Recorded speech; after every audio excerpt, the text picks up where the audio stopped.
In this lecture, we'll continue our formal treatment of asymptotic notation. We've already discussed big O notation, which is by far the most important and ubiquitous concept that's part of asymptotic notation. But for completeness, I do want to tell you about a couple of close relatives of big O, namely omega and theta. If big O is analogous to less than or equal to, then omega and theta are analogous to greater than or equal to and equal to, respectively.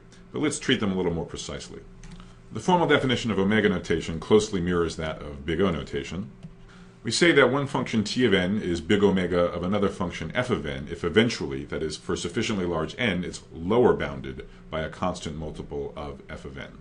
And we quantify the ideas of a constant multiple and eventually in exactly the same way as before, namely via explicitly giving two constants c and n naught, such that t of n is bounded below by c times f of n for all sufficiently large n, that is, for all n at least n naught.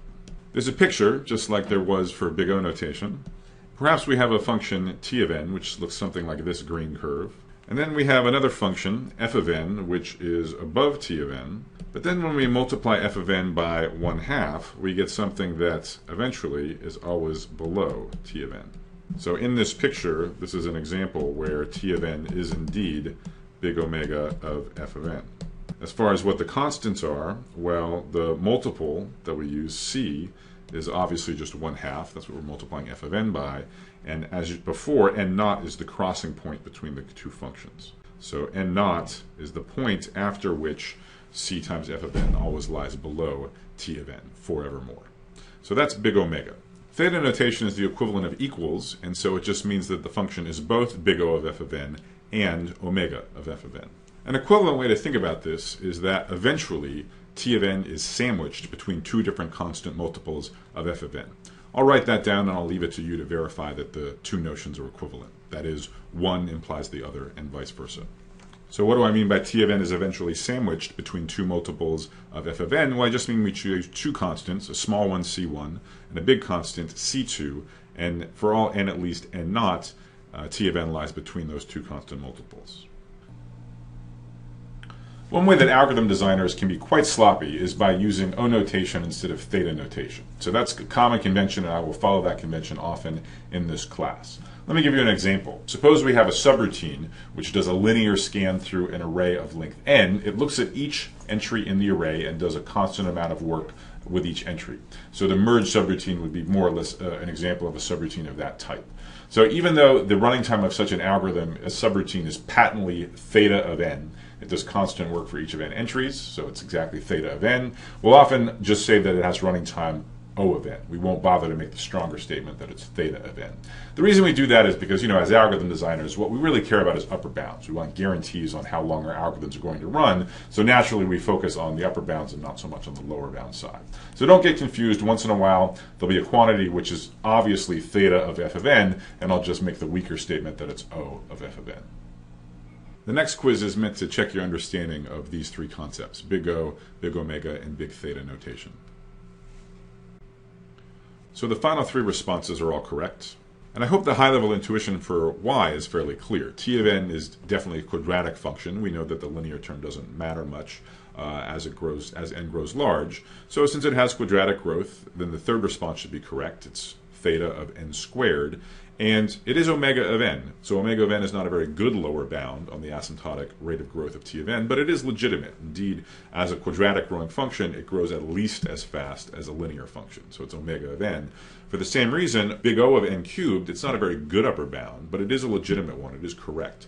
The rate of growth of t of n is at most cubic. In fact, it's at most quadratic, but it is indeed at most cubic. Now, if you wanted to prove these three statements formally, you would just exhibit the appropriate constants. So for proving that it's big omega of n, you could take n naught equal to 1 and c equal to 1/2. For the final statement, again, you could take n naught equal to 1 and c equal to, say, 4. And to prove that it's theta of n squared, you could do something similar, just using the two constants combined. So n naught would be 1. You could take c1 to be 1/2 and c2 to be 4. And I'll leave it to you to verify that the formal definitions of big omega, big theta, and big O would be satisfied with these choices of constants.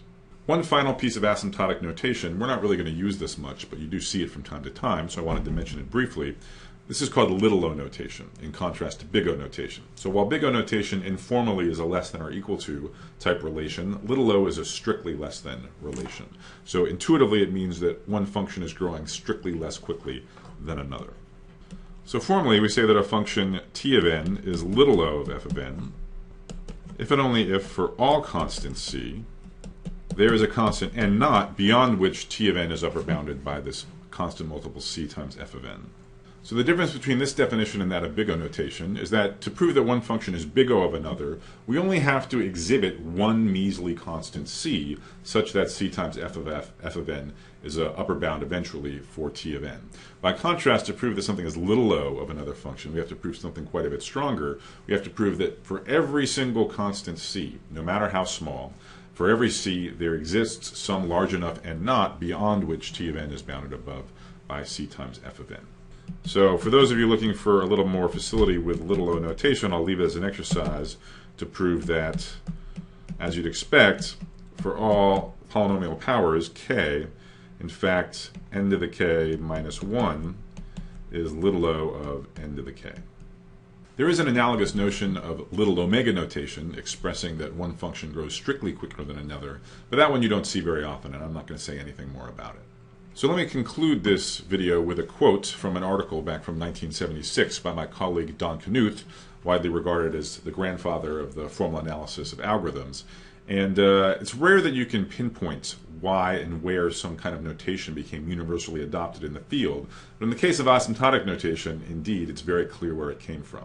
The notation was not invented by algorithm designers or computer scientists. It's been in use in number theory since the 19th century, but it was Don Knuth in '76 that proposed that this become the standard language for discussing rate of growth, and in particular for the running time of algorithms.